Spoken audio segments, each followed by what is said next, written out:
ഭരതന് രാമനോട് സ്നേഹമുണ്ടെന്ന് തെളിയിക്കാൻ നിരവധി തെളിവുകളുണ്ട്.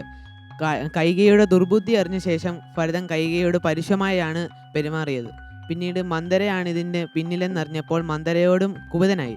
രാമനെ അയോധ്യയിലേക്ക് തിരിച്ചു വിളിക്കാനായി ഭരതൻ കാട്ടിലേക്ക് പോയപ്പോൾ രാമൻ 14 കൊല്ലം കഴിഞ്ഞ് തിരിച്ചു വരൂ എന്ന് നിലപാടെടുത്തുകൊണ്ടാണ് പാതുകവുമായി അയോധ്യയിലേക്ക് തിരിച്ചു പോയത്. എന്നാൽ പാതുകം സിംഹാസനത്തിൽ വെച്ച് രാമപ്രതിനിധിയായാണ് അവിടെ രാജ്യം ഭരിച്ചത്.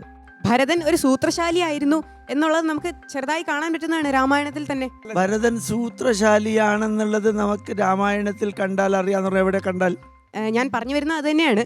അതായത് ഭരതൻ ജനങ്ങളുടെ കണ്ണിൽ പൊടിയിടാനും ജനങ്ങളുടെ മുമ്പിൽ തന്നെ പ്രതിച്ഛായ കാക്കാനും വേണ്ടി മാത്രമായിരിക്കത്തില്ലേ ഭരതൻ ഇത്തരം പ്രവൃത്തികൾ ചെയ്തത്. കാരണം ഭരതൻ അവിടെ ചെന്ന് രാമനെ കാണുന്നു. എന്നാൽ രാമന്റെ ദൃഢനിശ്ചയം കൊച്ചുനാൾ മുതലേ കണ്ടുവരുന്ന ഭരതൻ എന്നാലും അവിടെ പോയി കണ്ടു. കാണേണ്ടത് തന്നെ ആവശ്യം എന്തായിരുന്നു?